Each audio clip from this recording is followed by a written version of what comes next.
2 ദിം ട ടടകിട 1 ടടകിട 2 ടടകിട 3 ടടകിട 4 ടടകിട അങ്ങനെ 8 വരെ. അപ്പോൾ എളുപ്പത്തിൽ നമുക്ക് ഇതിൻ്റെ ഒരു കാൽക്കുലേഷൻ ഉണ്ട്. അപ്പോൾ ഇവിടെ എന്ത് സംഭവിച്ചു എന്ന് വെച്ചാൽ ഈ തോല് അല്പം കീറിപ്പോയി. ഞാൻ തൽക്കാലം അഡ്ജസ്റ്റ് ചെയ്യാണ്. ഇത് കണ്ട കൈ അതിനുള്ളിലേക്ക് പോകും. അപ്പോൾ ഈ കൈ ഇങ്ങോട്ട് വരണ്ട. ഈ കൈയെ പിടിച്ച് ഇവിടെ തന്നെ വെക്കുക. ട്രിപ്പിൾ കോങ്കാഡ്രം ക്ലാസ്സിലെ 4ാമത്തെ ഭാഗത്തിലാണ് നമ്മളിന്ന് ഒത്തുചേരുന്നത്. എല്ലാവർക്കും നന്ദി, നമസ്കാരം. പ്രധാനമായിട്ട് പറയാനുള്ളത്, നമ്മൾ ഈ കോങ്കാഡ്രം കുറേ പേര് ആദ്യമായിട്ട് കാണുന്നതായിരിക്കും, ആദ്യമായിട്ട് വായിക്കുന്നത്. പക്ഷേ കുറേ പേര് ഇതിനെപ്പറ്റി നല്ല ജ്ഞാനമുള്ളവർ ഇത് കാണുന്നുണ്ട്. തീർച്ചയായും അതെനിക്കറിയാം. നല്ല അഭിപ്രായങ്ങൾ ഇതുവരെ വന്നിട്ടുണ്ട്. അവതരണ രീതി ഇനിയും മെച്ചപ്പെടുത്തേണ്ടതുണ്ടെങ്കിലും നിങ്ങളുടെ അഭിപ്രായം ഷെയർ ചെയ്യുക. അഭിപ്രായങ്ങൾ കമൻസിൽ തീർച്ചയായും ചേർക്കണം. സബ്സ്ക്രൈബ് ചെയ്യാൻ ആരും മറക്കരുത്. മറ്റുള്ളവർ ഈ കാര്യങ്ങൾ അറിയിക്കണം. ഞാൻ ഇതിൻ്റെ ഒരു കോങ്കാഡ്രമിൻ്റെ ചരിത്രം എന്ന് പറഞ്ഞിട്ടുണ്ട്. ഇത് ആഫ്രിക്കൻ അടിമകളുടെ അവരുടെ മാനസികോല്ലാസത്തിന് അവർ യൂസ് ചെയ്യുന്ന ഒരു ഉപകരണമായിരുന്നു. ഇത്ര 3 വേണമെന്നില്ല, ഇതിലൊന്ന് മാത്രമായാലും കോങ്കാഡ്രമാണ്. അപ്പോൾ നമ്മൾ ഇന്ത്യയിൽ പ്രധാനമായിട്ട് ഉപയോഗിക്കുന്നത് ഫിലിം സോങ്സിനൊക്കെ വായിച്ച് വരുമ്പോൾ നമ്മൾ ട്രിപ്പിൾ കോങ്കാഡ്രമാണ്, 3 യൂസ് ചെയ്തത്. അതുകൊണ്ടാണ് അങ്ങനെ വരുന്നത്. അപ്പോൾ ഇതിൽ ഒട്ടേറെ താളങ്ങളുണ്ട്. പിന്നെ നമ്മൾ അതായത് ആഫ്രിക്കയിൽ നിന്നും ക്യൂബയിലെത്തി ഇതിൻ്റെ താളങ്ങളിൽ കുറേ മാറ്റങ്ങളൊക്കെ വന്നിട്ടുണ്ട്. പലരുടെയും സംഭാവനകൾ ഇതിൽ വന്നിട്ടുണ്ട്. അത് ഇന്ത്യയിലെത്തിയിട്ടുണ്ട്. അങ്ങനെയാണ് നമ്മളെടുത്ത് ഈ ഉപകരണം വരുന്നത്. അപ്പോൾ ഇതിൻ്റെ വ്യത്യസ്തമായ ശൈലികൾ, താള വൈവിധ്യങ്ങൾ, അതിനെക്കുറിച്ചാണ് പറയുന്നത്.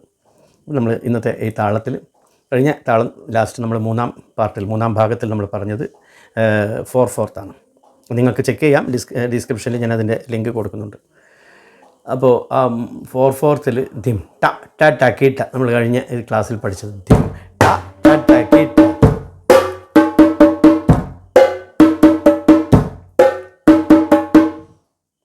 തബലയുടെ ഒരു താളം ഞാൻ അതിൻ്റെ കൂടെ, അല്ലെങ്കിൽ മൃദംഗത്തിൻ്റെ താളം ധിം ട ട ട കീട്ട ധിം ട നന്ന ഗിന്ന ധിം ട. അതൊരു നമുക്ക് ഒരു പെട്ടെന്ന് ക്യാച്ച് ചെയ്യാൻ വേണ്ടിയിട്ട് അങ്ങനെ ഒരു ചൊല്ല് അതിൻ്റെ പിന്നിൽ പറയുന്നു. അത് സാധാരണ അതിൽ 1 2 3 4 1 2 3 4 1 2 3 4. 3ക്ക് ഇത് 2,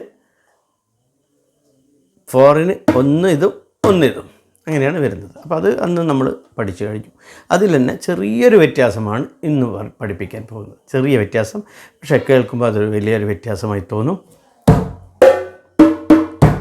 കേട്ടാ, 1 2 3 4 നമ്മൾ എന്നന്ന് പഠിച്ചു. 1 2 3 4. ഈ 3 എന്ത് ചെയ്യുന്നു? നമ്മൾ ഇവിടെ തന്നെ വായിക്കുന്നു. ഈ കൈ ഇങ്ങോട്ട് വരണ്ട. ഈ കൈയെ പിടിച്ച് ഇവിടെ തന്നെ വെക്കുക. പക്ഷേ ഇവിടെ വായിക്കുമ്പോൾ ആദ്യത്തെ അടി മാത്രമാണ് മുഴുവൻ വിരലുകൾ വരുന്നത്. നമ്മൾ ഈ ട കീ എന്ന് വായിക്കുമ്പോൾ നമ്മൾ ഇവിടെ എന്ത് ചെയ്യണം വെച്ചാൽ ഈ ഒരു ഫിംഗർ മാത്രം ഇവിടെ വായിച്ചാൽ മതി. ചൂണ്ടുവിരൽ അങ്ങനെ വായിക്കണം. ഇനി മുഴുവൻ കൈ ഇട്ടാലും മുഴുവൻ കൈ ചേർത്ത് വായിച്ചാലും അത് തെറ്റില്ല.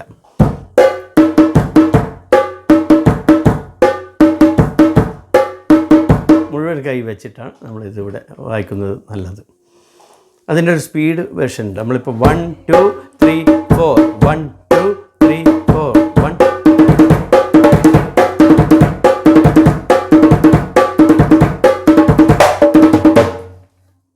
അവസാനിക്കുമ്പോൾ അങ്ങനെ ഒരു റോളിങ്ങിനോട് കൂടി നമുക്ക് അവസാനിപ്പിക്കാം. ആ സ്റ്റൈൽ ഞാൻ പറഞ്ഞുതരാം പിന്നീട്.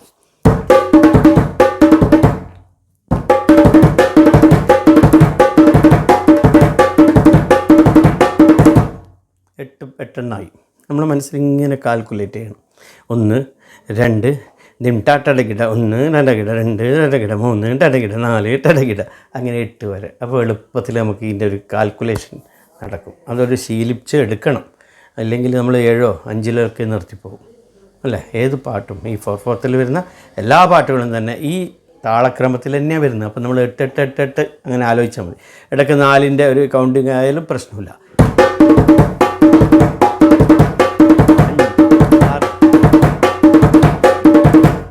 8 ഈ രീതിയിൽ പ്രാക്ടീസ് ചെയ്യുക.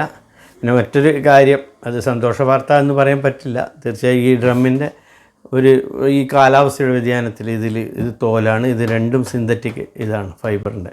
അപ്പോൾ ഇവിടെ എന്ത് സംഭവിച്ചു എന്ന് വെച്ചാൽ ഈ തോല് അല്പം കീറിപ്പോയി. ഞാൻ തൽക്കാലം അഡ്ജസ്റ്റ് ചെയ്യാണ്. ഇത് കണ്ട കൈ അതിനുള്ളിലേക്ക് പോകും. അപ്പോൾ കീറിപ്പോയിട്ടാണുള്ളത്. തൽക്കാലം ഉപയോഗിക്കാൻ പറ്റും. പക്ഷേ അതിൻ്റെ ശരിയായ ടോണ് നഷ്ടപ്പെട്ടിട്ടുണ്ട്. അപ്പോൾ അത് ഒരു ദിവസം മാറ്റണം. മാറ്റുമ്പോൾ അത് എല്ലാവർക്കും പഠിക്കാനൊരു സൗകര്യത്തിനും കൂടി അത് ഉപകാരപ്പെടും. തീർച്ചയായും അതും ഞാൻ മാറ്റുന്നത് എങ്ങനെയാണ് നമുക്ക് തന്നെ ചെയ്യാൻ പറ്റും.